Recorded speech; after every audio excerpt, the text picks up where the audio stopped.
No one is really sure when Queen Idia was born or how long her life truly spanned. But what we are sure about is when war came to Benin during the Idah conflict in 1515 to 1516. Queen Idia was alive, she mattered. I'm Joana, and today we delve back to the great Benin kingdom to explore an Africa's untold story. Queen Idia's action during the Idah wars helped secure a decisive victory for Benin. And from that moment on, her name could no longer be spoken lightly. Many believed that while her son sat on the throne, Oba Esigie, real power stood behind him. Queen Idia was not only the mother of the king, she was a warrior, strategist, and a force. Long before her son, Oba Esigie, became Oba of the Edo people. And even throughout her reign, she fought relentlessly. Sometimes with armies, sometimes with wisdom, and sometimes with means people could not explain. Queen Idia's journey into the palace itself sounded like something from a legend. We're going to explore that. Stay with me here. Oba Ozulua first noticed her, not through politics or lineage, but through dance. He was instantly captivated. He chose her as his wife sometime around 1504, knowing the danger and demands of the palace life. Her parents carefully prepared her, giving her medicinal herbs to protect and strengthen her. And that preparation paid off later. Idia proved herself sharp-minded and fearless, capable of defending her son from enemies both unseen and the ones that are seen. People spoke often of Idia's womb of rewrote, a womb that defied destiny. Esigie had not been the firstborn or even the second in the line of the throne. He was the third, yet events kept shifting that made even many uneasy. The first heir, Ogidigbo, became crippled and was disqualified to be king now. People began whispering that Idia had orchestrated it with all her mystical powers. Whether it's true or not, I don't know, but one thing is clear. People believed she could create chaos as easily as she could escape it. That belief alone was even enough to inspire fear. Aronron, now next in line, saw Esigie as a threat and considered to kill him, but he hesitated. He knew Idia practiced powerful spiritual art. He had not heard about it before, so even her own enemies, when they hear about her name, they will just think twice and be like, I don't want to get involved. So one time, the neighboring Igala people sent warriors across the river Niger to wrest control of Benin's northern territories. Esigie conquered the Igala people, re-establishing the kingdom's unity and military strength. His mother, Idia, received much of the credit for these victories as her political counsel, along with her magical sense of powers and medical knowledge, were viewed as critical to Esigie's success on the battlefield. As her influence grew, Idia became inseparable from the culture of Benin courts. Artists, historians, and storytellers returned to her again and again when they talk about Benin's success. She was remembered as a strong-willed and brilliant, intelligent, wise woman, a woman whose determination shaped the empire. In recognition of everything that she had done, Esigie created a new title for his mother, Iyoba, mother of the Oba, and built her the Egwa Iyoba, the Queen Mother's palace. It was a public declaration that her power was no longer hidden. Centuries later, her face would rise again in public memory.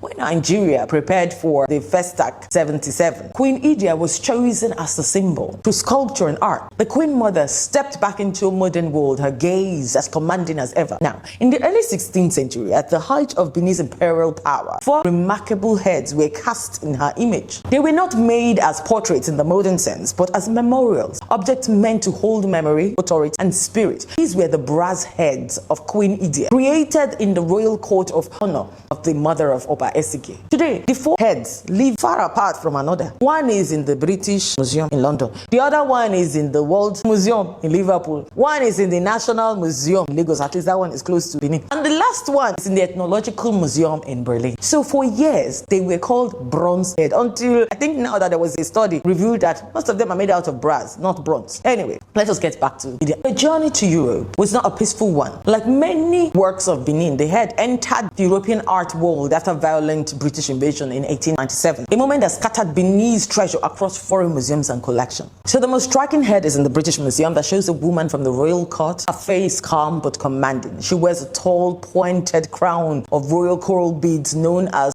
a privilege reserved for the Iyoba and great war chiefs. Her hair is styled in a parrot-beak fashion, another mark for rank and authority. So if you look closely, the story deepens. Above and between her eyes are 2 narrow bands, one inlaid with iron. These marks recall an old oral tale. An oracle warned Idia to make incisions above her eyes with powerful medicine to prevent Oba Ozulua from choosing her as his wife. This prophecy failed because Oba Ozulua married her anyway and she became the mother of a king. When Esigie later commissioned these heads, he ensured the incisions were included, not as scars of weakness, but as a symbol of a destiny overturned. Then, I must ask, did Did she actually want to marry Oba Zulu or not? Anyway, above each eyebrows are 4 carefully engraved cicatrices, and every detail, every line, every curve speaks of extraordinary skill. The refinement of the work tells us these heads were made by the Imperial Brass Casters Guilds, founded under Oba Zulu and operating at its peak during Esigie's reign. But perhaps the most powerful part of the story is what almost ended it: by tradition. A king's mother was to be killed once her son was crowned. That's what some people say. What kind of tradition is this? Esigie could not allow this. He secretly hid Idia away, shielding her until he was strong enough as king to abolish the entire law. This part alone is already a film story. So when she returned to the palace, she ruled beside him, fighting with his enemies with both spiritual strength and physical force. Before her death, Queen Idia did something very interesting. She passed her knowledge on to her son's wives, ensuring that her legacy will not vanish with her breath. After Queen Idia's death, Oba Esigie ordered these heads to be placed before altars and within the Queen Mother's palace. They were meant to honor her military achievements, her ceremonial authority, and the unseen power she wielded in protection of the kingdom. These were not decorations, though. They were vessels of